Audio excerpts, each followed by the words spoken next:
أعوذ بالله من الشيطان الرجيم. بسم الله الرحمن الرحيم. إلى حضرة النبي المصطفى رسول الله صلى الله عليه وسلم وآبائه أمهاته وإخوانه من الأنبياء والمرسلين والملائكة المقربين وآل كل والصحابة أجمعين وجميع أولياء من الأقطاب والأوتاد والأبدال والنقباء والنجباء وسائر عباد الله الصالحين وإلى أرواح إسلافنا والدينا ومشايخنا وحواشينا وقاربنا وجميع أهل هذه السلسلة والمسلمين والمسلمان والمؤمنين والمؤمنات خصوصا إلى حضرة الشيخ الإمام أبو عبد الله محمد بن يوسف السنوسي أن الله يتغشاه برحمته والمغفرة ونرى محل وينفعنا بعلومه بأسرار وأنواره ونفحات بركاته في الدين والدنيا والآخرة بالسر الفاتحة. أعوذ بالله من الشيطان الرجيم. بسم الله الرحمن الرحيم. الحمد لله رب العالمين الرحمن الرحيم مالك يوم الدين إياك نعبد وإياك نستعين اهدنا الصراط المستقيم صراط الذين أنعمت عليهم غير المغضوب عليهم ولا الضالين. الحمد لله رب العالمين وبه نستعين على أمور الدنيا والدين والصلاة والسلام على أشرف الأنبياء والمرسلين سيدنا مولانا محمد وعلى آله وأصحابه أجمعين. قال رب اشرح لي صدري ويسر لي أمري واحلل عقدة من لساني يفقهوا قولي. ربنا افتح بيننا بين قومنا بالحق وأنت خير الفاتحين. اللهم افتح لنا حكمتك وانشر علينا رحمتك يا ذا الجلال والإكرام. سبحانك لا علم لنا إلا ما علمتنا إنك أنت العليم الحكيم. سبحانك لا فهم لنا إلا ما فهمتنا إنك أنت الجواد الكريم. اللهم لا سهل إلا ما جعله سهلا وأنت تجعل الحزن إذا شئت سهلا. اللهم صل وسلم وبارك على نور الأنوار وسر الأسرار ترياق الأغيار مفتاح باب اليسار سيدنا مولانا محمد المختار وآله الأطهار وأصحابه الأخيار عدد نعم الله وإفضاله ولا حول ولا قوة إلا بالله العلي العظيم ولا حول ولا قوة إلا بالله العلي العظيم ولا حول ولا قوة إلا بالله العلي العظيم. Assalamualaikum warahmatullahi taala wabarakatuh. Waalaikumsalam warahmatullahi wabarakatuh. Selamat pagi diucapkan kepada anak-anak yang dikasihi tuan-tuan dan puan-puan yang sedang bersama-sama dengan sesi live pada waktu ini menyambung kuliah duha pengajian ilmu tauhid berkitab dengan menggunakan kitab Matan Ummul Barahin. Alhamdulillah, syukur kita kehadirat Allah Subhanahu wa taala, tuan-tuan dan puan-puan sekalian, kerana pada pagi ini kita dapat menyambung kembali sesi kuliah duha kita, ya, di mana tertangguh pada hari semalam, dan pada hari ini alhamdulillah sekali lagi mengucapkan syukur kehadirat Allah Subhanahu wa taala di atas kurniaan, rahmat, kasih sayang, kesempatan dan nikmat yang Allah Subhanahu wa taala telah berikan kepada kita. Kita dapat menyambung kembali sesi pada pagi ini. Dan pada pagi ini tuan-tuan dan puan-puan sekalian, insya-Allah kita akan membincangkan topik iaitu berkenaan dengan sifat yang wajib bagi Allah Subhanahu wa taala. Dan sebelum tu tuan-tuan dan cik-puan, kalau sekiranya suara saya dapat didengari dengan jelas dan gambar dapat dilihat, mohon anda komen di ruangan di bawah jelas. Okey. Dan sebelum kita meneruskan sesi lagi pada pagi ini, apa kata jom sama-sama kita berselawat kepada Nabi Muhammad sallallahu alaihi wasallam sebanyak 7 kali dengan diniatkan semoga kita berselawat ke atas Nabi Muhammad sallallahu alaihi wasallam. Urusan kita untuk menuntut ilmu ini dipermudahkan oleh Allah Subhanahu wa taala. Kita akan dikurniakan kefahaman dan kita akan diberikan kekuatan untuk beramal dengan apa yang bakal kita ketahui sebentar saja lagi, insya-Allah. Jadi jom sama-sama kita berselawat ke atas Nabi Muhammad sallallahu alaihi wasallam sebanyak 7 kali. Bismillahirrahmanirrahim. Allahumma salli ala sayyidina Muhammadin salatan takunu fi khazainillah wa takunu lana wa lil mu'minina farjan wa farhan wa surura wa ala alihi wa sahbihi wa sallim tasliman katsira. Allahumma salli ala sayyidina Muhammadin salatan takun fi khazainillahi nura wa takun lana wa lil mu'minin وسرورا وعلى آله وصحبه وسلم تسليما كثيرا اللهم صل على سيدنا محمد صلاة تكون في خزائن الله نورا وتكون لنا وللمؤمنين فرجا وفرحا وسرورا وعلى آله وصحبه وسلم تسليما كثيرا اللهم صل على سيدنا محمد صلاة تكون في خزائن الله نورا وتكون لنا وللمؤمنين فرجا وفرحا وسرورا وعلى آله وصحبه وسلم تسليما كثيرا اللهم صل على سيدنا محمد صلاة تكون في خزائن الله نورا وتكون لنا وللمؤمنين فرجا وفرحا وسرورا وعلى آله وصحبه وسلم تسليما كثيرا اللهم صل على سيدنا محمد صلاة تكون في خزائن الله نورا وتكون لنا وللمؤمنين فرجا وفرحا وسرورا وعلى آله وصحبه وسلم تسليما كثيرا اللهم صل على سيدنا محمد صلاة تكون في خزائن الله نورا وتكون لنا وللمؤمنين فرجا وفرحا وسرورا وعلى آله وصحبه وسلم تسليما كثيرا الحمد لله ثم الحمد لله والشكر لله ما شاء الله كان وما لم يشاء لم يكن ولا حول ولا قوة إلا بالله العلي العظيم. Alhamdulillah, sekali lagi tuan-tuan dan puan sekalian, syukur kita kehadiran Allah Subhanahu Wa Taala kerana dengan kurniaan nikmatnya pada pagi ini kita dapat menyambung kembali sesi kuliah duha pengajian ilmu tauhid berkitab dengan menggunakan kitab matan Ummul Barahin. Dan tuan-tuan dan puan, sebelum kita meneruskan perbincangan pada pagi ini, jangan lupa ada 3 persiapan dan persediaan yang perlu kita kena lakukan sebelum daripada menuntut ilmu untuk memastikan ilmu dia mudah menyerap, bertakung dalam diri kita dan mudah untuk kita praktikkan serta kita amal dan berbuat tindakan. Itu yang pertama sekali tuan-tuan dan puan adalah niat. Apa yang kita tanam, itu yang kita akan dapat. Okey, apa yang kita tanam, itu yang akan keluar. Demikian juga apa yang kita niatkan, insya-Allah itu yang kita akan dapat. Jadi ada 3 niat tuan-tuan dan puan yang perlu kita kena hadirkan. Yang pertama sekali adalah niat untuk kita mendapatkan ilmu yang bermanfaat. Apa itu ilmu bermanfaat ya? Ilmu bermanfaat ni iaitu ilmu yang mendekatkan diri kita kepada Allah Subhanahu Wa Taala. Semakin bertambah ilmu tersebut, semakin rapat kita dengan Allah Subhanahu Wa Taala. Semakin bertambah ilmu tu tuan-tuan dan puan, semakin kita rasa tenang. Semakin bertambah ilmu tu tuan-tuan dan perempuan sekalian, anak-anak dikasihi, semakin kita dapat mengenali kekurangan diri kita. Dan kita dapat mengenal pasti penipuan syaitan dan nafsu. Itu di antara ciri-ciri yang telah dijelaskan oleh Hujjatul Islam Imam Al-Ghazali rahimahullahu taala.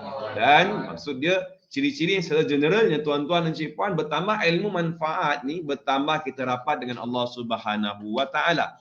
Bila semakin rapat kita dengan Allah Subhanahu Wa Taala, semakin hati kita akan menjadi tenang. Okey. Dan kita mudah untuk mendapat apa sahaja kefahaman daripada Allah Subhanahu wa taala. Itu yang pertama. Yang kedua, tuan-tuan dan puan-puan sekalian, okey. Yang kedua, apa yang perlu kita kena hadirkan dalam hati kita, iaitu kita ingin beramal dengan ilmu tersebut. Kerana ilmu dia takkan jadi manfaat kalau tidak dimanfaatkan. Maka kita nak amalkan ilmu tu. Amalan ini sama ada secara luaran ataupun dalaman. Ada dua jenis bentuk amalan ataupun tindakan tuan-tuan dan cik-puan. Okey. Praktikal, amalan ataupun tindakan ada dua, iaitu yang pertama adalah amalan luaran, di mana kita mempraktikkan dengan anggota luaran kita, dan yang kedua amalan dalaman hati. Dimasukkan hati ni iaitu kita punya pendirian ataupun sifat-sifat hati kita yang perlu diubah. Okey, itu yang dimasukkan dengan amal, dan kita niatkan tuan-tuan dan puan-puan kita nak amalkan ilmu yang kita bakal ketahui. Dan yang ketiga tuan-tuan dan puan-puan, bukan kita sahaja yang tahu, bukan kita sahaja yang praktikkan, kita amalkan, bahkan kita nak kongsikan. Kita nak kongsikan kepada yang lain-lainnya. Kita nak kongsikan terutama kepada yang rapat-rapat dengan kita. Mereka yang hampir dan dekat dengan kita, seperti ahli keluarga kita, jiran tetangga, sahabat-sahabat, rakan, dan juga kepada sekalian orang Islam. Bagaimana kita nak kongsikan tuan-tuan dan cik-puan, just kongsikan sahaja. Kalau anda tak pandai nak kongsikan, tag saja nama mereka dalam ruangan komen di bawah. Okay, dan tekan saja button share. Anda dah dikira sebagai berkongsi. Dan apa saja manfaat yang didapat oleh rakan-rakan anda yang sedang menontonkan perkongsian anda melalui sesi ini, insya-Allah mudah-mudahan anda juga mendapat dia punya ganjaran dan kelebihannya. Kerana sabda Nabi SAW, "Ad-dalu 'alal khair kafa'ilihi." Ad-dalu 'alal khair, sesiapa sahaja yang menunjukkan kepada kebaikan, sesuatu kebaikan, seumpama mereka melakukan kebaikan tersebut. Dia hanya tunjukkan sahaja, dia tak buat pun. Tapi dia tunjukkan seseorang tu bagaimana caranya nak solat, bagaimana caranya untuk nak kenal Allah. Dia hanya tunjukkan sahaja. Walaupun dia tak buat tuan-tuan dan cik-puan, dia dapat juga seperti mana yang akan didapat oleh orang yang melakukan apa yang ditunjukkan tadi. Okey? Jadi dalam situasi sekarang ni tuan-tuan dan cik-puan, walaupun anda tak pandai untuk nak berkongsi, anda tak pandai untuk nak memberikan penjelasan kepada rakan-rakan anda, kepada ahli keluarga anda, hanya sebenarnya anda tagkan nama mereka di dalam ruangan komen ataupun anda tekan sahaja button share. Dan jangan juga lupa tuan-tuan dan cik-puan untuk tekan button like, love. Okey? Pastikan mudah-mudahan sesi dan apa sahaja ilmu yang bermanfaat yang kita bakal bincangkan pada pagi ini akan semakin berkembang, dan itulah dia yang dinamakan sebagai berkat ataupun keberkatan, barakah. Baik. Jadi ketiga-tiga niat ni tuan-tuan dan cik-puan perlu hadir dalam hati kita, dan kita lakukan ketiga-tiga ni adalah semata-mata kerana Allah Subhanahu wa taala. Yang lebih spesifik lagi adalah semata-mata untuk mendapatkan perhatian, untuk mendapatkan keredaan Allah Subhanahu wa taala, kasih sayang Allah Subhanahu wa taala. Di saat kita mendapat perhatian daripada manusia, kita rasa gembira, kita rasa happy, kita rasa tenang, kita rasa bahagia. Bayangkan tuan-tuan dan cik-puan, bila mana kita mendapat perhatian daripada pencipta yang menciptakan perasaan-perasaan tersebut. Perasaan kebahagiaan, perasaan ketenangan itu diciptakan oleh Tuhan kita, oleh Allah Subhanahu wa taala. Lalu apabila kita niatkan sahaja, kita nak dapatkan perhatian, dan insya-Allah kita bakal mendapat perhatian daripada Allah Subhanahu wa taala. Cuba bayangkan perasaan itu yang sangat berganda-ganda tuan-tuan dan cik-puan. Baik. Jadi itu yang pertama sekali kita lakukan adalah niat. Yang kedua tuan-tuan dan cik-puan, ilmu dia akan bertakung di tempat yang rendah, yang mempunyai ruang. Makin dalam ruang tersebut dan makin besar ruang tersebut, makin banyaklah ilmu yang akan ditada. Demikian jugalah, okey, ilmu, kerana ilmu seumpama air dia akan bertakung di tempat ataupun pada ruang yang pada mana-mana sahaja tempat yang mempunyai ruang. Demikian jugalah dalam diri kita, kita kena besarkan, kita kena dalamkan lagi ruang untuk memberi laluan kepada ilmu itu bertakung ke dalam diri kita, dan sekaligus mudah untuk diserap ke dalam jiwa kita. Jadi apa maksudnya tuan-tuan dan cik-puan? Untuk memastikan kita mendalamkan diri kita, kita perlunya bersifat dengan tawaduk. Apa maksud tawaduk? Merendahkan diri kerana Allah Subhanahu wa taala. Semudah kita sebutkan saja dalam diri kita, aku rendahkan diriku kerana Allah Subhanahu wa taala. Apa sahaja kemuliaanku, apa sahaja kelebihanku di saat ini, aku tidak ada apa-apa di sisi Allah Subhanahu wa ta'ala. Ulah hamba yang kosong. Dan kita bayangkan tuan-tuan dan puan, kita dilahirkan dalam keadaan kita jahil, kita tidak tahu apa-apa, dan bila mana kita dilahirkan, kita keluar saja di dunia ini juga, kita masih lagi tak tahu apa-apa tuan-tuan dan puan. Cuba bayangkan diri kita pada ketika itu, kita zero, tak ada apa-apa pun. Makan sendiri pun tak pandai, berjalan apatah lagi lah. Untuk kita nak meminta, nak bercakap pun jauh sama sekali tuan-tuan dan puan. Kemudian diberikan kelebihan-kelebihan ini kepada kita. Siapa yang mengurniakan tuan-tuan dan puan-puan sekalian, tak lain tak bukan, iaitu Allah Subhanahu wa Ta'ala. Jadi hadirkan, bayangkan diri kita pada saat itu, insya-Allah mudah-mudahan kita akan, ilmu akan mudah untuk meresap ke dalam jiwa kita. Dan yang ketiga tuan-tuan dan puan, iaitu perlunya kita bersangka baik dengan Allah Subhanahu wa Ta'ala. Apa yang kita sangkakan, insya-Allah itu yang kita akan fikirkan, dan apa yang kita fikirkan itu yang kita akan dapat. Kalau kita sangka baik, kita akan fikir yang baik, dan kita akan dapat merasakan yang baik-baik. Sebaliknya, kalau kita fikir yang, kita sangka yang buruk, kita fikir yang buruk, insya-Allah kita akan rasakan yang buruk-buruk juga tuan-tuan dan puan. Jadi jaga sangkaan, dan untuk membentuk sangkaan ni sama-sama kita berdoa pada Allah Subhanahu wa Ta'ala agar ditambahkan lagi ilmu yang bermanfaat dan juga rezekikan kefahaman, dan kita mohon juga pada Allah Subhanahu wa Ta'ala agar Allah Subhanahu wa Ta'ala menghubungkan kita dengan orang-orang yang soleh, menjadikan kita orang yang suka berhubungan, orang yang suka berurusan, orang yang suka yang bercampur gaul dengan orang-orang yang baik-baik, yang soleh, yang sentiasa melakukan amalan yang soleh, sehingga kita terdorong, terinspirasi untuk sama-sama melakukan amalan-amalan yang soleh. Allahumma amin ya rabbal alamin. Sekali lagi tuan-tuan dan puan, syukur kehadirat Allah Subhanahu wa Ta'ala, dan saya sangat suka tuan-tuan dan puan yang telah berkongsi pada pagi ini, yang telah share, yang tagkan nama rakan-rakan anda. Saya ucapkan ribuan terima kasih. Moga-moga Allah Subhanahu wa Ta'ala memberkati tuan-tuan dan puan, Allah Ta'ala merahmati.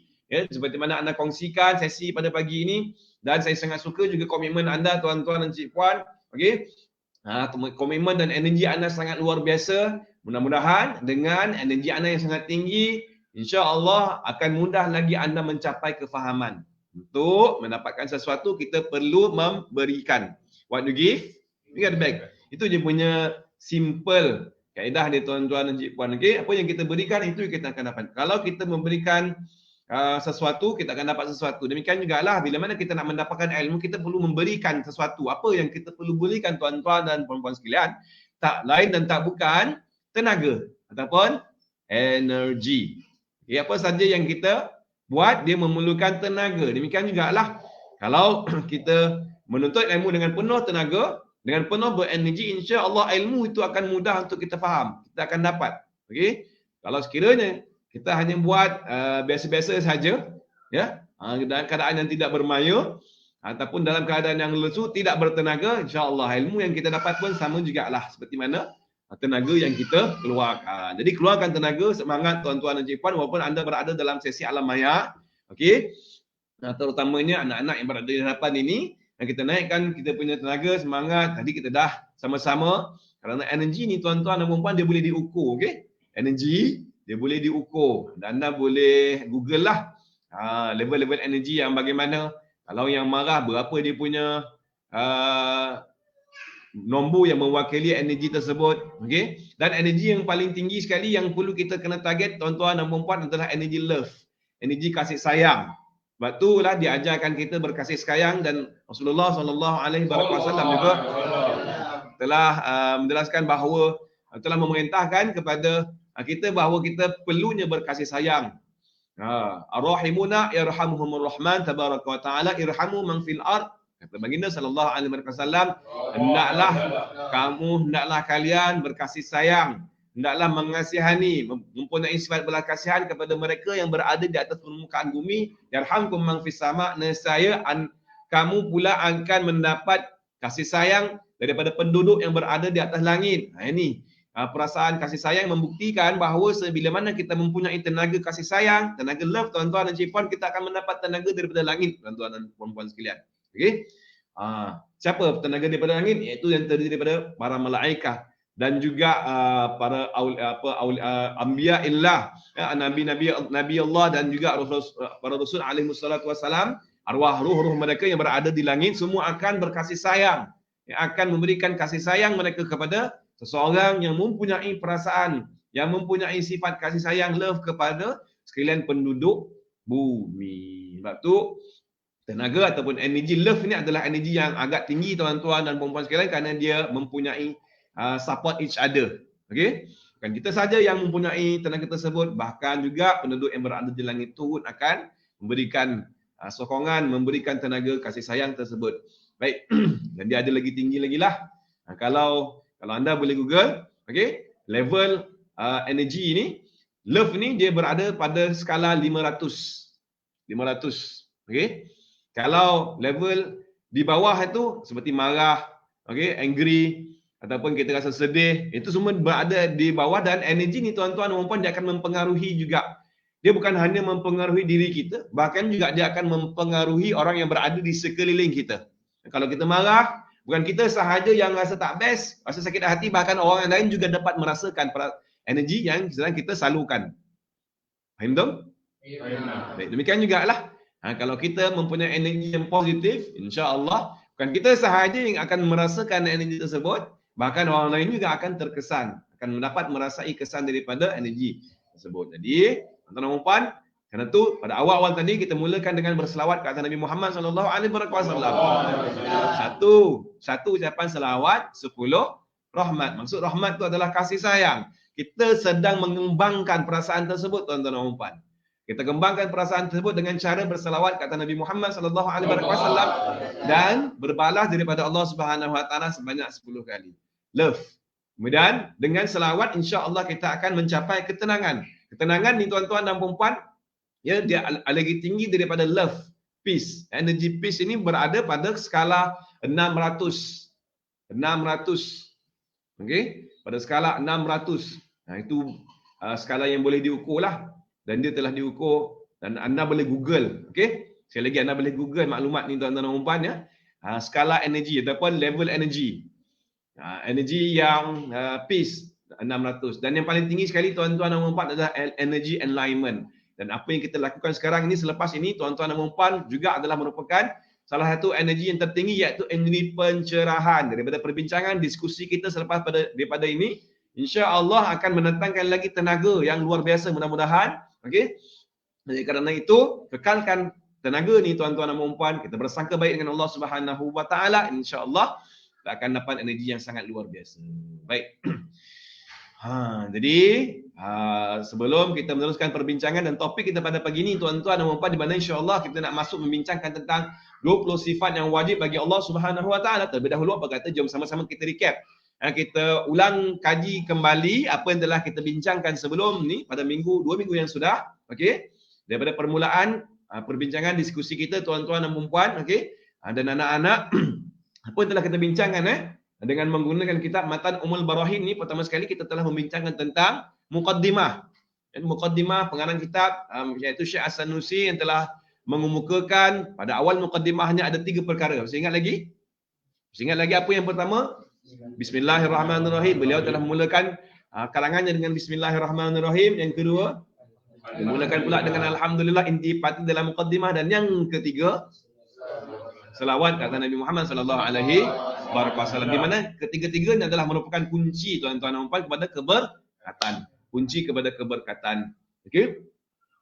Dan juga setelah itu kita telah membincangkan juga tuan-tuan dan puan pada minggu yang lepas, iaitu tentang kewajipan ataupun untuk kita mengenali ada 3 jenis hukum supaya mudah untuk kita membezakan antara satu sama lain ketiga-tiga hukum tersebut. Masih ingat lagi? Yang pertama adalah hukum akal, yang kedua hukum syarak, dan yang ketiga hukum adat. Hukum akal ini dia adalah berkait dengan akal. Akal kita yang menghukumkan tuan-tuan dan puan. Dan dia ada berapa kategori? Ada 3 kategori. Yang pertama wajib, yang kedua mustahil, dan yang ketiga excellent. Saya sangat suka tuan-tuan dan puan. Ingatan anda sangat luar biasa. Okey. Ingatan anak-anak ni pun sangat luar biasa. Alright. Jadi ada 3. Maksud wajib apa? Mesti. Akal kita mesti menerima secara logiknya. Yang kedua, apa maksud mustahil? Tak boleh jadi, tak diterima sama sekali pada akal kita. Dan yang ketiga harus, maksud dia adalah Boleh jadi sahaja. Itu adalah hukum akal. Bahagian yang pertama. Bahagian yang kedua iaitu hukum syarak. Ada berapa? Ada 5 tuan-tuan dan puan. Ada 5 hukum syarak. Yang pertama wajib, yang kedua sunat, yang ketiga haram, yang keempat makruh, dan yang kelima harus. Apa maksud wajib? Yes, excellent. Sunat? Bagus. Yang ketiga? Maksud dia? Buat dapat dosa, tinggal dapat pahala kalau diniatkan kerana Allah Subhanahu Wa Taala. Yang keempat, makruh. Maksud dia?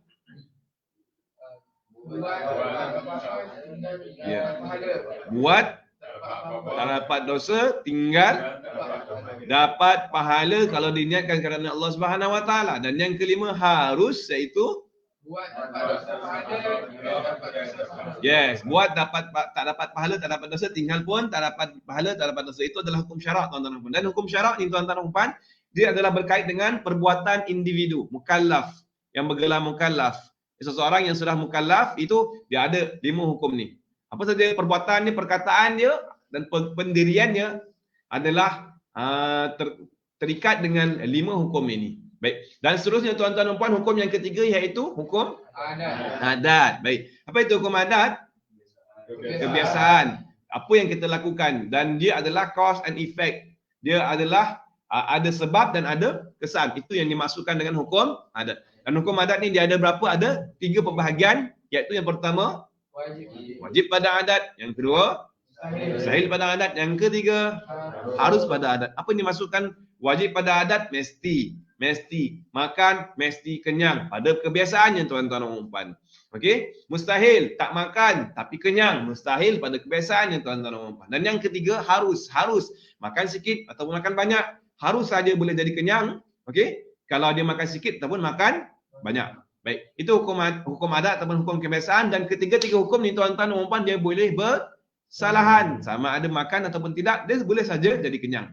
Okay, walaupun dia tak makan, walaupun mustahil pada kebiasaan, tetapi dia boleh saja jadi bersalahan, dan dia boleh berlaku mustahil tu. Mustahil pada adat dia boleh berlaku sahaja. Dan ketiga-tiga hukum adat ini dia berada pada level harus hukum akal. Sangat menakjubkan semua sekalian. Baik, alhamdulillah. Dan seterusnya tuan-tuan dan puan, kemudian setelah kita bincangkan hukum adat, ketiga-tiga hukum ini yang mana dia adalah merupakan perkara yang terpenting sebelum kita membincangkan tentang sifat Allah Subhanahu Wa Taala. Seterusnya, pada minggu yang lepas juga tuan-tuan dan puan, kita dah membincangkan tentang definisi ataupun pengertian ma'rifah. Okey, apa itu ma'rifah? Mengenal, kenal. Ma'rifah ay ya'rifah, bahawa dia mengenal, kenal Allah Subhanahu Wa Taala. Wajib bagi mukallaf mengenal Allah Subhanahu Wa Taala. Maksud mengenal tu apa, tuan-tuan dan puan? Definisi dia adalah al-jazmul muwafiqu lil haqqi an dalil. Ada tiga syarat ataupun ciri-ciri mengenal. Boleh sebutkan sama-sama anak-anak? Okey, yang pertama jazam, yang kedua hak, dan yang ketiga dalil. Apa maksud jazam? Jazam sama dengan yakin. Bagus. Yang kedua seterusnya hak sama dengan selari. Hak sama dengan Ahlus Sunnah wal Jamaah. Dan kemudian dalil sama dengan bukti. Itu yang dimaksudkan dengan mengenal, tuan-tuan dan puan. Kita perlukan ketiga-tiganya. Al-jazmul muwafiq, iaitu keyakinan yang kita percaya, keyakinan ataupun kepercayaan yang kuat, yang selari dengan landasan Ahlus Sunnah wal Jamaah, serta mempunyai bukti. Sama ada bukti akal ataupun bukti nakal. Bukti akal ataupun bukti nakal tu apa? Nakal iaitu Al-Quran dan hadis Nabi SAW. Jadi tahniah dan syabas sekali lagi kepada tuan-tuan dan puan yang telah kita sama-sama recall. Okey, dah sama-sama kita ulang kaji. Mudah-mudahan dengan kita mengulang dan ulang, tuan-tuan dan puan, semakin bertambah kefahaman. Dan pada pagi ini sekali lagi insya-Allah kita akan mula membincangkan tentang topik yang sangat penting, tuan-tuan dan puan, iaitu topik untuk membincangkan tentang sifat yang wajib bagi Allah Subhanahu wa taala. Baik, jom sama-sama kita tengok. Saya kongsikan kepada anda paparan skrip. Okey. Kitab Matan Ummul Barahin. Dan kepada anda yang baru bersama-sama dengan sesi pada pagi ini, anda boleh download kitab ni tuan-tuan dan puan. Anda boleh Google. Okay, dan anda boleh beli naskah. Kitab ini ada dijual di kedai-kedai kitab. Nama judul kitab ni Matan Ummul Barahin. Okey, Matan Ummul Barahin karangan Syekh As-Sanusi. Baik. Dan ataupun anda boleh download saja dalam bentuk PDF. Cari terjemahan. Okey, buat pencarian, type terjemahan Matan Ummul Barahin. Ejaan macam mana Ummul Barahin anda tengok pada description pada video ni ya. Ada dua edisi. Kalau yang bentuk fizikal dia ada dua edisi, sama ada edisi yang Jawi ataupun edisi Rumi ya, terjemahan. Kerana kitab ni dia berasal, dia adalah kitab yang dalam bahasa Arab dan dia mempunyai terjemahan lah. Anda boleh gunakan terjemahan kalau tak faham bahasa Arab, tak mengapa. Okey, dan insya-Allah dalam perbincangan kita ni pun saya akan gunakan bahasa Melayu tuan-tuan dan puan. Anda tak perlu risau. Baik. Jadi jom sama-sama kita bincangkan pula tuan-tuan dan puan. Okey. Next yang seterusnya adalah tentang perkara yang wajib bagi Allah Subhanahu wa taala ataupun sifat. Maksud perkara itu adalah sifat. Jadi kalau Syekhul Musannif rahimahullahu taala wa nafa'na bi'ulumihi fid daraini amin rabbal alamin. Kata beliau, famimma yajibu limaulana jalla wa azza ishruna sifatan. Famimma yajibu limaulana jalla wa azza 20 sifatan. Sekali lagi anak-anak dengar ya. Baca walaupun ini bukan Al-Quran, panjang pendek hukum tajwid ni pun perlu dijagalah serta makhraj dia. Okey. Famimma yajibu limaulana jalla wa azza 20 sifatan. Wa hiyal wujud wal qidam wal baqa' wa mukhalafatuhu ta'ala lil hawadith wa qiyamuhu ta'ala binafsihi ila akhir ayat. Baik. Okey, anak-anak boleh ikut baca sekali. Boleh baca. Boleh ulang, sila ulang kembali balik apa yang telah dibacakan tadi. Baik, bismillah. Bismillahirrahmanirrahim. Famimma yajibu limaulana jalla wa azza ishruna sifatan wa hiya al-wujud wal qidam wal baqa'u wa mukhalafatuhu ta'ala lil hawadith wa qiyamuhu ta'ala bi nafsihi. Baik. Kata Imam As-Sanusi, famimma di antara, famimma fa maka, mimma mim li tad'im. Min di asal ejaannya mim nun. Mimma mim nun. Kemudian diidghamkan ke dalam huruf mim. Mimma diringkaskan. Di sini ejaan dia terus sahaja kepada dihazafkan ataupun dipadamkan huruf nun dan disambungkan mim dengan mim. Mimma asalnya min ma. Mim nun. Min tu daripada, maksudnya daripada lah. Kalau terjemahan secara harfiah, okey. Terjemahan secara harfiah dia adalah maka setengahnya. Maksud setengah ini mim li tad'id. Di antara ataupun daripada perkara. Setengah, maksudnya setengah daripada perkara yang wajib. Setengah, bukan kesemua. Boleh faham? Sekali lagi saya ulang. Setengah, bukan semua. Kalau anda silap faham, satulah. Kalau ada orang yang dia tak faham, dia akan cepat menghukumkan bahawa mempelajari sifat 20 ini adalah satu perkara yang bersalahan, bercanggah dengan sunnah Nabi SAW dan amat mudah mereka akan membida'ahkan kerana tak faham kalam ulama. Ini adalah kalam ulama tuan-tuan dan puan. Dia mempunyai maksud yang mendalam dan memerlukan kepada kemahiran untuk anda memahamkan. Dia bukan hanya sekadar memahamkan dengan logik, akal, fikiran semata-mata. Anda perlu kepada ilmu alat. Yang antara ilmu alat dia adalah nahu dan zaraf. Okey? Itu ilmu yang paling basic. Nahu, zaraf dan banyak lagi yang lain. Ilmu mantiknya, ilmu balaghahnya. Dan pelbagai lagi lah ilmu yang diperlukan untuk kita nak memahamkan kalam ulama. Kerana mereka ni bukan ular dalam semak. Okay? Baik, dia perlukan kepada alat tuan-tuan dan puan. Dan kemahiran untuk memahamkannya. Jadi, setengah ni maksud dia bukannya keseluruhan. Dia hanyalah setengah saja. Dia hanyalah sebahagian. Bahkan setengah tu bukannya 50-50, bukan 50-50. Maksud dia adalah sebahagian sahaja. Bukan kesemua. Faham tak? Baik. Jadi, setengah daripada yang wajib bagi Allah. Yang wajib masuk perkara tu adalah sifat. Anda boleh tulis Anda boleh tulis di kalau anda ada pen dan kertas, boleh tandakan. Okey? Dan anda boleh juga type di ruangan komen di bawah ni tuan-tuan dan puan untuk membantu rakan-rakan kita bagi memudahkan mereka mencatat nota, okey? Maksud perkara tu adalah sifat. Setengah kalau dalam kitab yang anda gunakan, kalau edisi Abdul Ghani yang diterjemahkan oleh Abdul Ghani Jabal Maraqi, okey?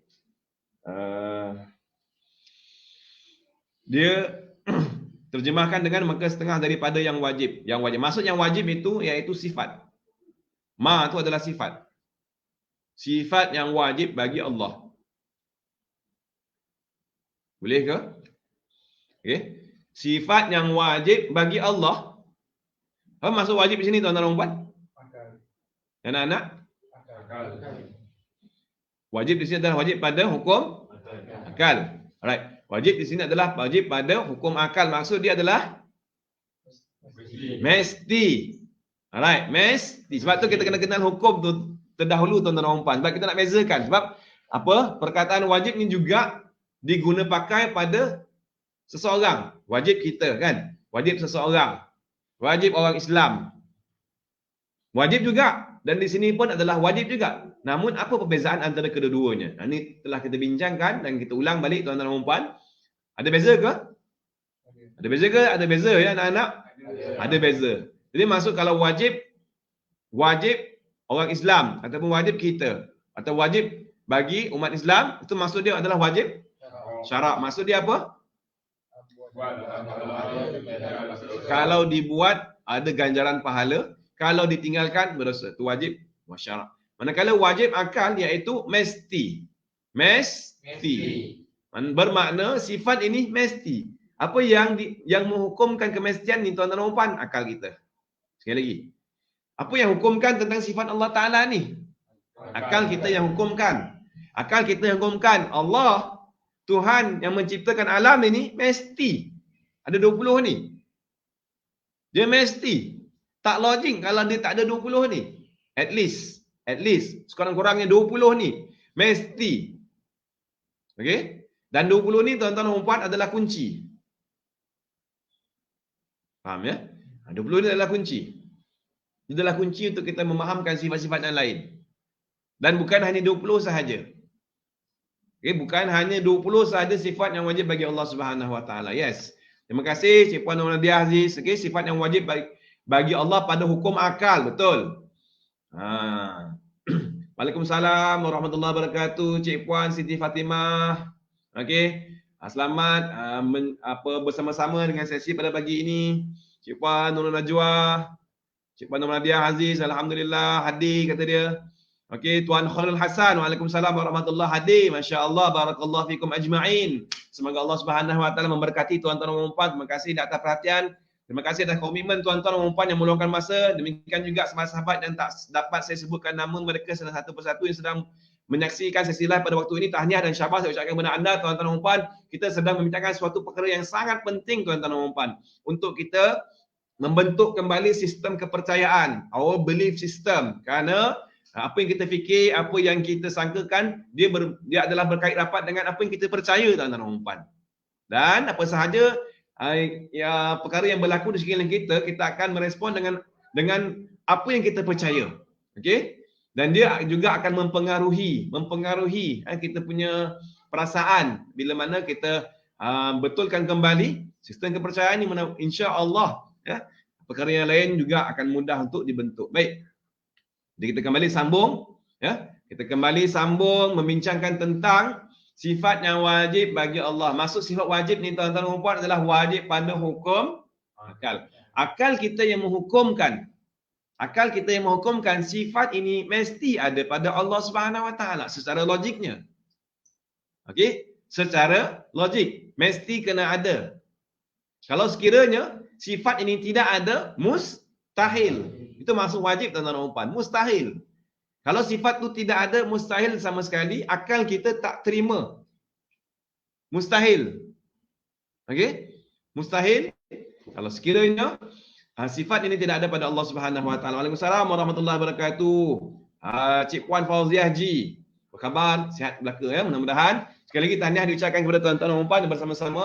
Kita nak bincangkan sifat 20. Tentang sifat yang wajib. Maksud wajib sekali lagi tuan-tuan dan puan, iaitu sifat ini akal kita menghukumkan mesti ada. Kalau tiada, tak boleh jadi, tak logik sama sekali. Bagaimana? Bagaimana tuan-tuan dan puan? Nanti insya-Allah kita akan bincangkan. Jadi apa sifat 20 sifat ini? Baik, ini 20 sifat ya. Dan 20 sifat ini yang wajib kita kena tahu secara tafsili. Secara apa tuan-tuan dan puan? Tafsili. Anda boleh type di ruang komen di bawah tafsili. T-E-F-S-I-L-I. Tafsili. Maksud tafsili itu sama dengan perincian. Perincian, terperinci. Detail, okey, detail. Tafsil iaitu detail. Detail bahasa Inggeris kan. Bahasa Melayu adalah terperinci lah. Secara satu persatu. Ataupun secara khusus, yes. Spesifik. Satu persatu. Boleh? Tafsili sama dengan perincian. Betul? Cik Puan Normalia Aziz. Tafsili. Tafsili. Tafsili kalau ikutkan dari segi bahasa, tafsir ni adalah bercerai. Dia satu-satu. Okey? Runcit lah. Kalau kita pergi kedai, kan dia ada secara borong. Beli secara borong. Dan beli secara runcit. Kan sebab tu, kedai runcit tu nama dia runcit. Sebab apa? Kita beli satu-satu. Kalau beli secara borong, kita beli satu carton. Satu carton susu contoh. Satu carton ataupun 10 carton tu secara borong. Dan harganya pun berbeza juga, betul? Secara satu runcit. Kalau runcit ni satu. Tu. Kalau nak mudah faham lagi, dia punya analogi dia runcit dengan borong. Jadi tafsir ni adalah runcit. Dan ada 20. Kita kena tahu secara tafsir. Secara detail, secara terperinci 20. Dan ada satu lagi tuan-tuan dan puan, jalan. Ada satu lagi sebenarnya, jalan untuk kita kena tahu yang dinamakan sebagai ijmali. Apa dia? I-J-M-E-L-I. Ijmali. Ejaan dalam Rumi. Ejaan dalam bahasa Arab, alif, jim, mim, alif, lam, ya. Ijmali. Secara ijmali. Apa makna ijmali? Borong. Baik. Boleh Bismillahirrahmanirrahim.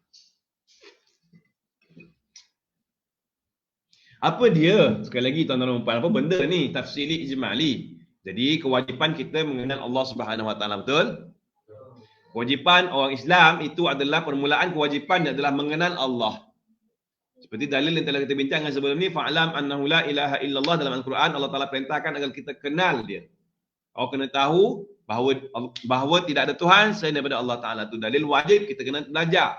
Kemudian Nabi SAW pula telah menjelaskan awaluddin ma'rifatullah. Permulaan agama itu kena kenal Allah, adalah mengenali Tuhan. Dan kalau kita melihat kepada sirah tuan-tuan dan puan, pada sejarah perkembangan dakwah Rasulullah SAW, baginda mula-mula sekali memperkenalkan manusia itu kepada Allah Subhanahu Wa Taala. Memperkenalkan pencipta kepada manusia ketika itu, kepada umatnya, kepada masyarakat. Okey? Memperkenalkan Allah. Baik. Jadi proses mengenal Allah Subhanahu Wa Taala ini adalah suatu perkara yang wajib, permulaan. Dan untuk mengenal Allah tuan-tuan dan puan, kita dah bincangkan, kenal tu dia perlunya keyakinan, dia perlunya selari dengan Ahlussunnah wal Jamaah, dan yang ketiga dia perlunya dalil. Okey? Dan daripada dan untuk kita nak kenal Allah Subhanahu Wa Taala, tuan-tuan dan puan sekalian, ada dua kaedah. Ada berapa? Ada dua kaedah untuk kita kenal Allah Subhanahu Wa Taala. Kaedah yang pertama nama dia ijmali. Ini kewajipan juga. Dan kaedah yang kedua nama dia adalah tafsili. Okey. Ijmali, borong, lamsam kata Cina. Manakala tafsili ni satu. Terperinci. Beza kan ya? Ini adalah ijmali, borong. Ini adalah tafsili, terperinci. Yes, betul ya, borong. Waalaikumsalam warahmatullahi wabarakatuh. Muhammad Shah Nizam. Tuan Muhammad Shah. Abang Akmal, tafsili terperinci, ijmali umum, yes. Ijmali adalah umum ataupun ijmali secara borong. Secara keseluruhan. Secara keseluruhan, okey? Itu ijmali. Tafsili satu. Ijmali satu tangan. Tafsili jari satu, ibu jari, jari telunjuk, jari tengah, jari apa ni? Jari manis dan anak jari. Anak jari. Okey? Jari kelingking. Apa jari anak ada ibu jari, ada anak jari Maksudnya macam itulah. Jari ibu jari dan ada jari keling 5. Itu tafsili. Demikian juga tuan-tuan dan puan, dua kaedah ni dan dua jalan ni kita kena kenal Allah Subhanahu Wa Taala. Okey, sama ada kita kenal. Kedua-duanya mesti kita kena kenal. Dan untuk nak mengenali Allah Subhanahu Wa Taala secara ijmali itu sangat mudah. Sekejap saja tuan-tuan dan puan, okey. Dan yang kedua ini adalah tafsili. Tafsili adalah terperinci. Satu per satu. Kalau ijmali bagaimana? Ijmali itu anda boleh tanda Ijmali ringkas saja. Allah Ta'ala itu mesti bersifat dengan segala sifat kesempurnaan. Sekali lagi, Allah mesti bersifat dengan segala sifat kesempurnaan. Sekali lagi, Allah mesti, secara logiknya, Allah mesti bersifat dengan segala sifat kesempurnaan. Boleh ke boleh? Boleh. Kalau boleh, cuba ulang sekali lagi. Allah Ta'ala itu mesti bersifat dengan segala sifat. Yes. Simple kan? Mudah kan tuan-tuan dan puan? Sangat mudah kan? Okay. Allah mesti bersifat dengan segala sifat kesempurnaan. Yang pertama. Itu poin yang pertama. Poin yang kedua, tak boleh jadi ataupun mustahil Allah Ta'ala itu bersifat dengan setiap sifat-sifat kekurangan. Boleh? Mustahil Allah itu bersifat dengan setiap sifat kekurangan. Sekali lagi saya ulang. Mustahil Allah bersifat dengan segala sifat kekurangan. Boleh ke boleh? Baik, cuba ulang sekali lagi. Mustahil Allah itu bersifat dengan segala sifat kekurangan. Yes. Baik. Dan poin yang ketiga, tuan-tuan dan puan. Poin yang ketiga. Poin yang ketiga, sebelum poin ketiga, saya ulang balik Pertama sekali, Allah mesti bersifat dengan segala sifat kesempurnaan. Yes. Yang kedua, Allah Ta'ala mesti bersifat dengan setiap Allah Ta'ala mustahil bersifat dengan setiap sifat-sifat kekurangan.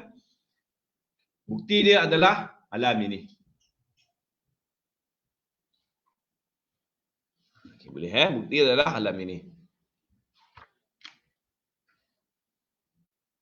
Itu secara umum ataupun secara borong.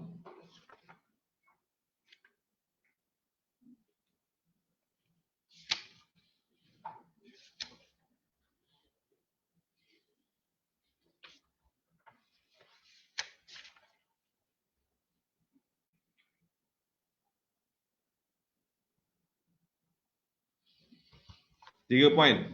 Tapi kalau anda nak ambil 2 poin pun tak apa juga. Dalil tu nak melengkapkan ciri-ciri mengenal sahaja. Dalil tu kita nak melengkapkan ciri-ciri mengenal. Dalil ni alam ini. Dalil tu kita nak melengkapkan sahaja.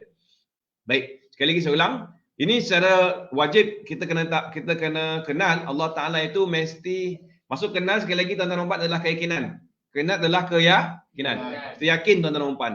Yakin Allah Taala itu mesti memiliki segala sifat-sifat kesempurnaan. Mustahil Allah Taala itu bersifat dengan setiap sifat that's all. Ini jalan pendek tuan-tuan dan puan, jalan yang ringkas, jalan yang pantas. Okey. Ni shortcut orang panggil, shortcut dah settle. Long cut ni yang panjang sikit lah. Long cut itu adalah tafsil. Okey. Yang kita nak bincangkan pada hari ini tuan-tuan dan puan adalah yang long cut. Okey. Shortcut simple saja kita dah bincangkan tadi. Itu shortcut, wajib juga kita kena tahu Allah Taala itu bersifat dengan segala sifat kesempurnaan. Mustahil sama sekali Allah Taala itu bersifat dengan setiap sifat kekurangan. Mesti. Baik. Bukti dia apa? Bukti dia adalah alam ini. Ingat lagi, syarat mengenal mesti kena ada bukti. Kita nak percaya sesuatu sifat yang mesti pada Allah Taala mesti ada pembuktian. Mesti kena ada dalil. Perlunya ada dalil. Baik.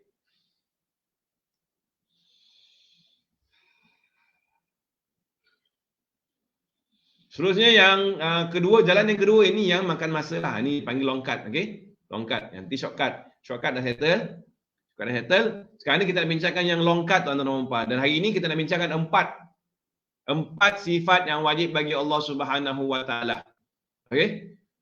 Dan manhaj ataupun perjalanan kitab Matan Ummul Barahin ini, dia punya proses ya tuan-tuan dan puan dalam dia memperkenal bagaimana dia menjelaskan kepada kita cara mengenal Allah Subhanahu Wa Taala. Pertama sekali kita kena tahu dulu 20 sifat. Kemudian dia akan kemukakan 20 sifat yang mustahil. Pertama 20 sifat yang wajib, kemudian lawan bagi sifat yang mustahil, yang wajib iaitu sifat mustahil. Kemudian di akhirnya baru dia akan kemukakan hujah ataupun bukti ataupun dalil. Okey? Dalil. Itu dia punya proses lah yang ketengahkan oleh Syekh Sanusi dalam kitab Matan Ummul Barahin ini. Baik. Jadi pertama sekali kita akan bincangkan tentang 20 sifat yang wajib. Okey, 20 sifat yang wajib. Baik. Yang pertama tuan-tuan dan puan iaitu al-wujud. Sifat ada.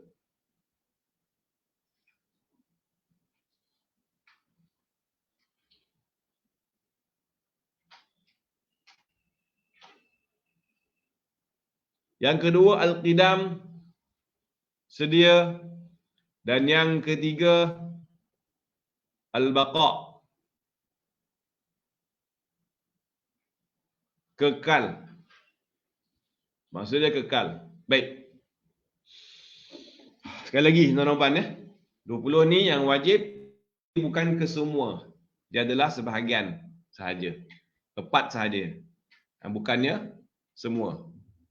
Dia adalah sebahagian. Okey? Apa mengantuk? Mengantuk apa? Bangunlah. Baik. Dia sebahagian sahaja. Ada. Dia bukannya keseluruhan. Boleh Kita bincangkan tiga tuan-tuan. Minta maaf, tiga saja sifat dahulu. Serta perinci. Yang pertama sekali adalah wujud. Wujud artinya ada. Allah Ta'ala tu mesti ada. Itu maksud dia. Yang kedua qidam, sedia. Sedia kala ataupun sedia ada. Sedia. Maksud sedia itu adalah sedia kala ataupun sedia ada. Dan yang ketiga adalah baqa. Baqa artinya kekal. Tiga ni. Dahulu. Okey? Apa maksud dia? Apa maksud wujud? Wujud artinya ada. Tuhan mesti ada. Apa dalil, apa buktinya tuan-tuan dan puan? Bukti nanti kita akan bincangkan kemudian. Boleh faham Ingat dulu, ini adalah sifat yang mesti bagi Allah Subhanahu Wa Taala. InsyaAllah nanti kita akan bincangkan dalam kitab. Kerana kita ikut proses yang dianjurkan, yang disyorkan oleh Syekh As-Sanusi. Pertama sekali, kenali dulu sifat yang wajib, sifat yang mesti bagi Allah. Iaitu pertama sekali adalah, yang pertama iaitu wujud. Wujud maksud dia ada. Yang kedua, qidam maksud dia ada. Dan yang ketiga, baqa maksud dia kekal. Simple. Boleh? Boleh. Alright. Dan anda perlu hafal lah. Tak wajib hafaz. Sifat ini wajib kita kena pegang, tapi bagaimana kita nak pegang kalau kita tak ingat? Betul? Jadi untuk nak pegang, untuk nak dijadikan kita punya sistem kepercayaan, kita perlu kena ingat. Bagaimana bila kita nak ingat, kita kena hafaz juga. Tak nak kena hafaz tuan-tuan dan puan. Pertama wujud maksud dia iaitu ada. Yang kedua qidam bermaksud dia sedekala. Dan yang ketiga baqa maksud dia adalah kekal. Dan apa maksud qidam tuan-tuan dan puan? Apa maksud sedekala dan apa maksud kekal tuan-tuan dan puan? Ini insya-Allah kita akan bincangkan pada esok hari. Ada maksud yang tersirat pada makna qidam dan ada maksud yang tersirat pada makna baqa. Apakah maksud yang tersirat tu? Apa yang maksud yang tersirat di sebalik sedia kala dan apa maksud yang tersirat di sebalik kekal? Ini insya-Allah kita akan bincangkan pada besok hari. Wallahu subhanahu wa ta'ala alam bisawab wa ilaihil marji'u wal ma'ab. Jelas ya? Baik. Dan saya buka kepada sesi soal jawab. Okey. Kalau tuan-tuan dan puan ada pertanyaan, sebarang persoalan, anda boleh ajukan apa saja sebarang persoalan dan pertanyaan anda tersebut. Dan saya sangat suka kepada soalan tuan-tuan dan puan kerana soalan itu akan membantu saya untuk mempelajari lebih banyak lagi, explore lebih banyak lagi perkara yang mungkin saya tak tahu, dan insya-Allah saya akan merujuk kepada mereka yang tahu. Baik. Dan sebelum kita meneruskan perbincangan persoalan tuan-tuan dan puan, okey? Persoalan ataupun kalau anda ada sebarang persoalan, pada minggu lepas salah seorang sahabat saya iaitu Ustaz Khairul Azhar, dia bertanyakan tentang soalan apakah kita dengan Tuhan ni bersatu ataupun bercerai. Masih ingat lagi soalan yang sangat menarik. Okey. Dan saya percaya dan yakin mungkin soalan ini ditanyakan kepada beliau kerana beliau adalah seorang guru juga. Okey. Dan mungkin beliau dah bertemu dengan jawapannya dan nak kongsikan kepada kita. Dan juga mudah-mudahan saya cuba untuk nak membantu memberikan penjelasan kepada tuan-tuan dan puan. Semoga penjelasan ini adalah selari dan bertebatanlah. Mudah-mudahan diharapkan begitulah. Okey. Soalan dia sekali lagi saya ulang soalan beliau iaitu saya tengok balik soalan minggu lepas, apakah kita lebih kurang maksud dia apakah kita bersatu ataupun bercerai dengan Allah Subhanahu wa taala. Soalan dia, kita adalah makhluk. Fahamkan ni, kita adalah makhluk. Allah Taala itu adalah pencipta. Kalau persoalan secara maksud secara tersurat tuan-tuan dan puan, secara tersurat apakah kita bersatu dengan Allah Subhanahu wa taala, bagi menjawab persoalan ini, okey. Dalam surah Al-Ikhlas Allah Subhanahu wa taala telah menjelaskan Qul huwallahu ahad. Allah Subhanahu wa taala itu tunggal, esa. Okey? Satu. Maksud satu iaitu esa. Maksud esa ketunggalan. Maksud ketunggalan Allah Taala. Kalau dalam ini sebenarnya jawapan ni tuan-tuan dan puan yang akan kita bincangkan. Sebenarnya ada dalam perbincangan kita yang akan datang tapi belum sampai lagi lah. Iaitu pada sifat yang keenam nanti. Okey, sifat yang keenam akan dibincangkan tuan-tuan dan puan, akan dijelaskan dari pengarang kitab kita maksud wahdannya, ketunggalan ini Allah Taala. Ketunggalan Allah Taala itu iaitu Allah Taala Maha Tunggal pada zat, pada sifatnya dan pada af'al perbuatannya. Dan apa yang dimaksudkan tunggal pada zat tuan-tuan dan puan? Tunggal pada zat ni zat Allah Subhanahu wa taala tidak ada penduaan. Dan zat Allah Taala ni dia tak bercantum dengan mana-mana objek. Okey? Dan Allah Subhanahu wa taala dia tidak bercantum dengan mana-mana objek. Dia tidak bersatu dengan mana-mana objek. Okey? Dan dalam zat Allah Subhanahu wa taala ini juga dia tidak terpisah. Dia bukannya terpisah. Nanti akan didetailkan. Okey?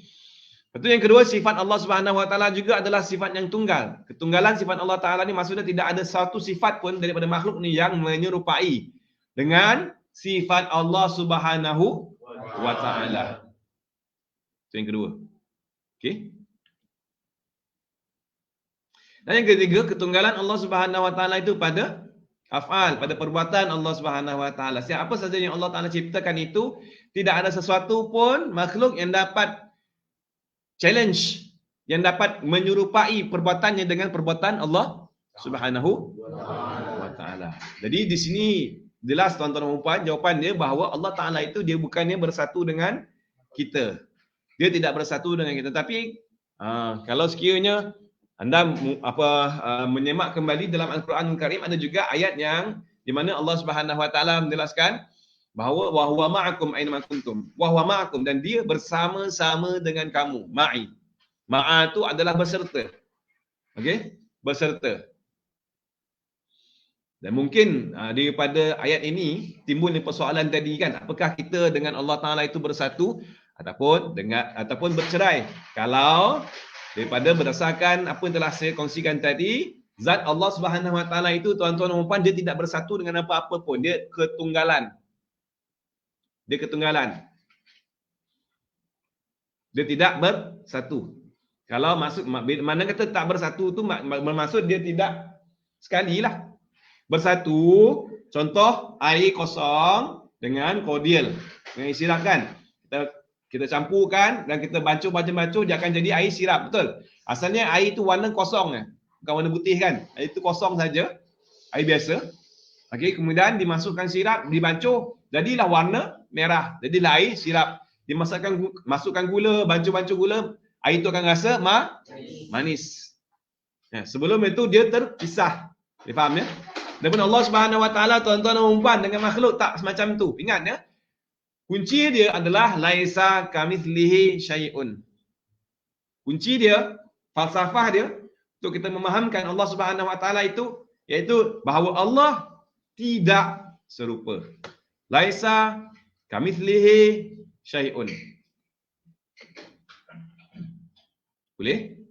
Laisa kamitslihi syai'un. Wa huwa samiul basir. Ini dalam Al-Quran Al-Karim, okey?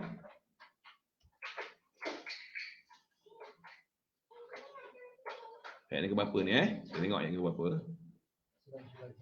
Dalam surah Asy-Syura ayat yang ke-11. Dalam surah Asy-Syura ayat yang ke-11, laisa kamitslihi syai'. Allah Taala itu tidak serupa.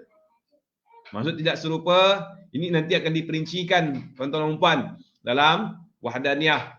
Allah Taala itu dia bukannya suatu jirim yang mempunyai bilangan yang bercantum ataupun bilangan yang terpisah. Seumpama kita sekarang ni, kita adalah satu jirim, kita adalah diri kita, ni tuan-tuan dan puan, dia adalah cantuman jari, tapak tangan dengan lengan dengan siku kan, siku dengan bahu dengan badan. Okey, kepala bercantum dengan leher, bercantum dengan badan. Nampak tak cantuman? Telinga pun bercantum dengan kepala. Nampak tak? Okey. Dan cantuman ni tuan-tuan dan puan, dia boleh terpisah tak? Yes. Ada orang yang putus telinga kan? Dia boleh terpisah. Adapun Allah Subhanahu Wa Taala, dia bukan semacam tu tuan-tuan dan puan. Dia bukannya bilangan yang terpisah ataupun bilangan yang bercantum. Tidak sama sekali. Clear?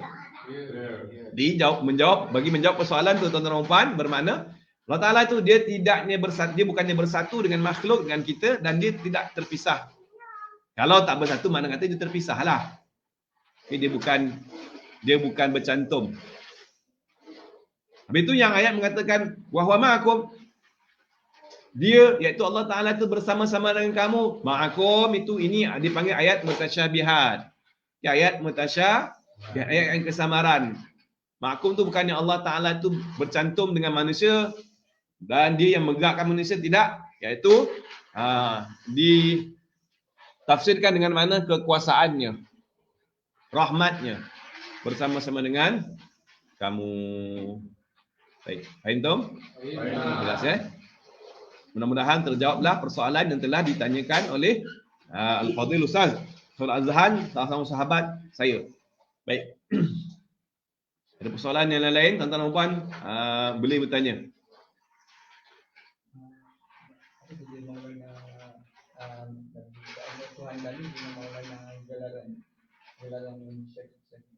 Perbezaan gelaran Maulana Tuhan kami dengan Maulana yang diberikan kepada syekh Ada setengah syekh yang digelarkan Maulana. Kebiasaan Maulana ni dia orang yang bukan baru belajar.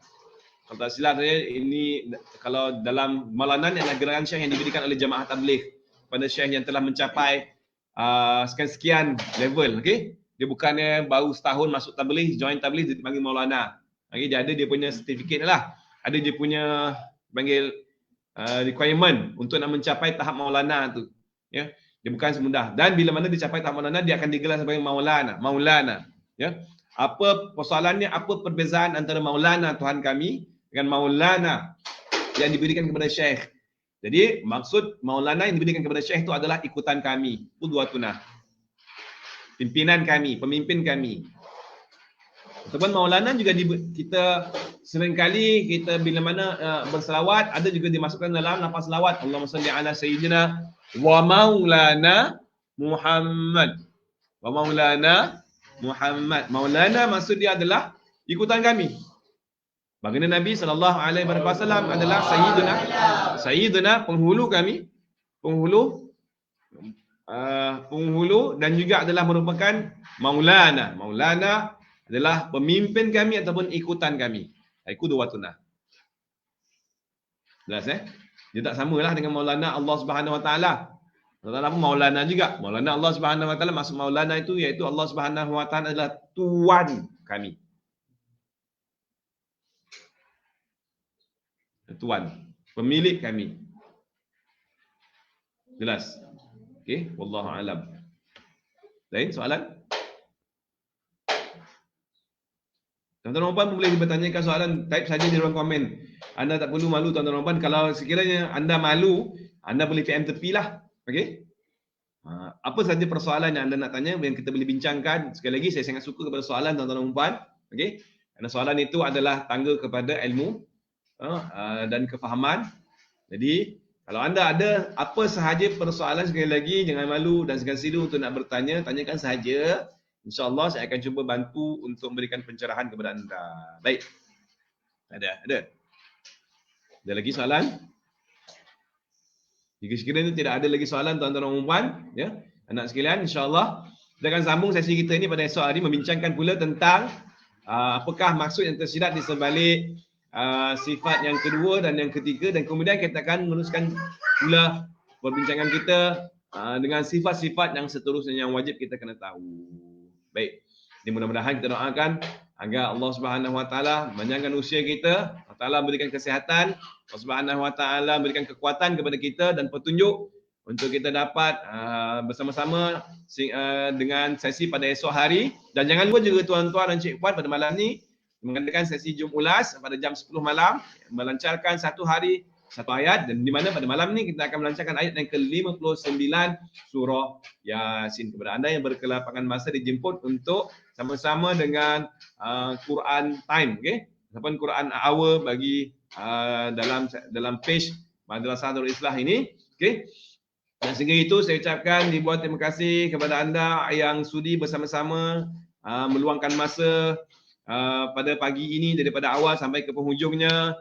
Dan juga saya doakan agar Allah Subhanahu Wa Taala berikan kefahaman kepada anda tuan-tuan dan cik-puan, kepada anak-anak sekalian, ya, dengan semangat yang luar biasa dan keinginan yang sangat luar biasa, anda sanggup mengorbankan masa anda untuk membincangkan, mendengarkan perbincangan yang bermanfaat ini. Mudah-mudahan sekali lagi Allah Ta'ala memberikan kefahaman dan Allah Ta'ala mempermudahkan urusan anda tuan-tuan dan puan untuk beramal dengan apa yang telah kita tahu sebentar tadi. Allahumma amin ya rabbal alamin.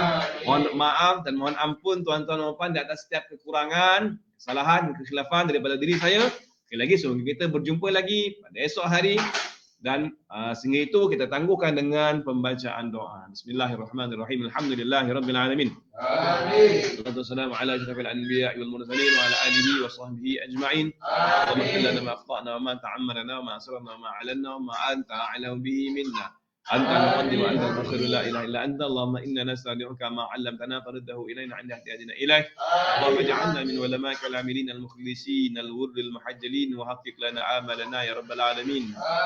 Ighfir lana dhunubana wa liwalidina warhamhuma kama rabbayana saghira. Wa li mashayikhina wa li jami'il muslimina wal muslimat wal mu'minina wal mu'minat al-hayya' minhum wal amwat. Allahumma inna nas'aluka 'uluman nafi'ah wa rizqan wasi'an wa amalan salihatan maqbulatan wa sa'atan ad-darain wa husnal khatimah wa anta khairur raziqin. اللهم اجعلنا معنا هذا جامعا مرحوما وتفرقنا من بعده تفرقا معصوما.